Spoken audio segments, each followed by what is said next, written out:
Ok, vamos dar continuidade.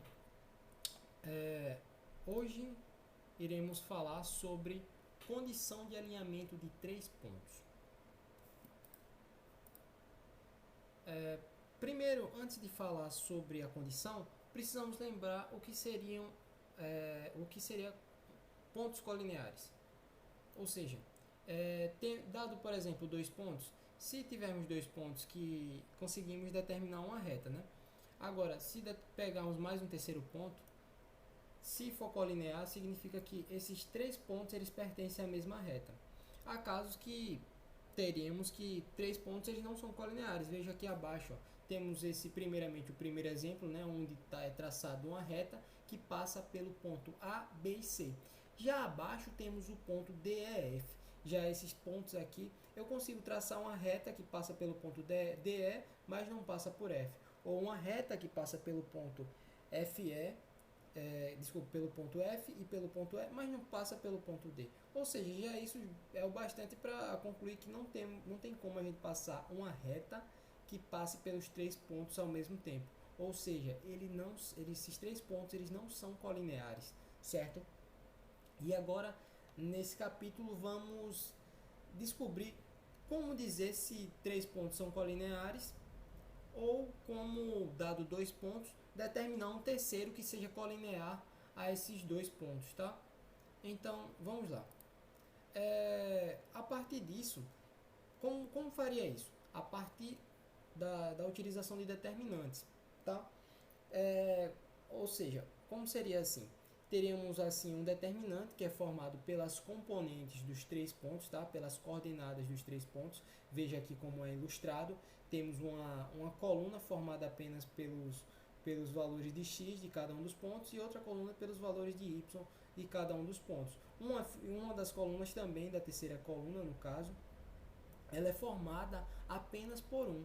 E calculando esse determinante igualando a zero, se o resultado for igual a zero, temos que esses três pontos eles são colineares. Caso contrário, eles não são colineares. É bem simples. Essa é a forma de determinar se três pontos são colineares. Bem comum em várias questões de concurso, tá? Então vamos lá fazer uma questão para ficar mais claro. Problema 4. Seja P, Q e R pontos do plano. Se A mais B é igual a 7, determine P de modo que P, Q e R sejam colineares. Agora, como acabamos de ver, para determinar se são colineares, basta apenas calcular o determinante e igualar a zero. Nesse caso, a gente tem que determinar quem é o ponto P, mas a gente sabe que ele é colinear. A gente tem a informação seguinte que A mais B é igual a 7. A é a componente x do ponto P e B é a componente y do ponto P. Tá? A partir disso, a gente consegue construir um determinante, não é verdade? O nosso determinante seria assim: a gente teria A, B, agora pegamos, esse seria o nosso ponto P, agora Q, que seriam os pontos 1 e 3, e o nosso ponto R teremos o menos 1 e menos 1. A terceira coluna a gente preenche só com números 1, tá? Agora, é claro que utilizaremos aqui a regra de Sarros, mas poderíamos utilizar outras. Utilizo essa porque é o que, tenho mais a que eu tenho mais familiaridade, tá? Aqui é só repetir as duas primeiras colunas, né? Vamos repetir elas.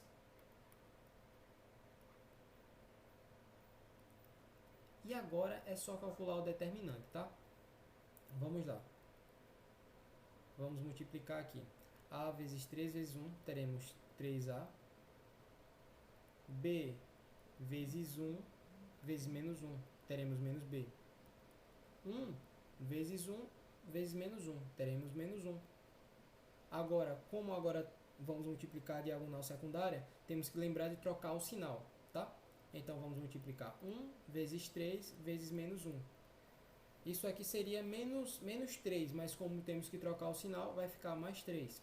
Agora, A vezes 1 vezes menos 1. A vezes 1 dá A, vezes menos 1 dá menos 1. Temos que trocar o sinal, então ficará A, tá? A positivo. E aqui, por último, teremos o B vezes 1 vezes 1, que seria B. Agora temos que trocar o sinal, fica menos b. Agora é só somar tudo, né? Somando tudo, vamos lá. Vamos somar 3. Ah, e é claro, não esquecer de igualar a zero, né? O determinante tem que ser igual a zero. 3 mais menos 1 vai ficar 2. Aqui temos o A menos B. Vamos repetir o A aqui. Menos B, temos menos 2B, certo? E cadê? E temos aqui o 3A. Vou repetir aqui. Isso aqui igual a zero, tá?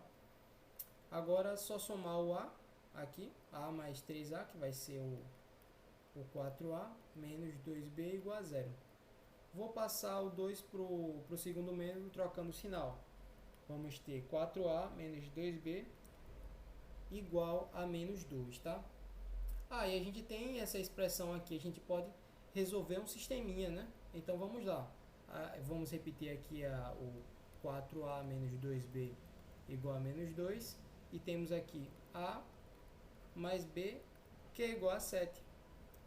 Com o intuito de eliminar o B, vamos multiplicar a segunda equação toda por 2, tá? Multiplicando todo mundo por 2, teremos, vamos repetir a primeira, né? 4A menos 2B igual a menos 2. A segunda temos, então, multiplicando todos por 2, temos 2A mais 2B igual a 14. Agora vamos somar as duas equações. Então, o menos 2B cai com mais 2B. 4A mais 2A é igual a 6A. E 14 menos 2 dá 12, né? O 6 está multiplicando o A, ele passa para o outro lado dividindo. Então, temos A igual a 12 dividido por 6. Então, A é igual a 2, né? Já que temos A e a gente tem essa igualdade aqui, se A mais B é igual a 7, então B é igual a 7 menos A. Mas o A é igual a 2, então temos 7 menos 2. Ou seja, B é igual a 5. Ou seja, agora conseguimos determinar quem é o nosso ponto P. O nosso ponto P é igual a 2 e 5. Pronto, conseguimos finalizar a questão. É exatamente o valor do ponto P. Agora vamos ver a sua representação no GeoGebra, como ficaria no plano cartesiano. Opa. Aqui, ó. Veja aqui o nosso ponto P e aqui os nossos outros dois pontos, o R e o Q. Exatamente o valor que nós determinamos. E é exatamente isso, tracei uma reta aqui mostrando que de fato os três pontos são colineares. Assim finalizando a nossa questão. Qualquer dúvida, deixe nos comentários. Obrigado a todos.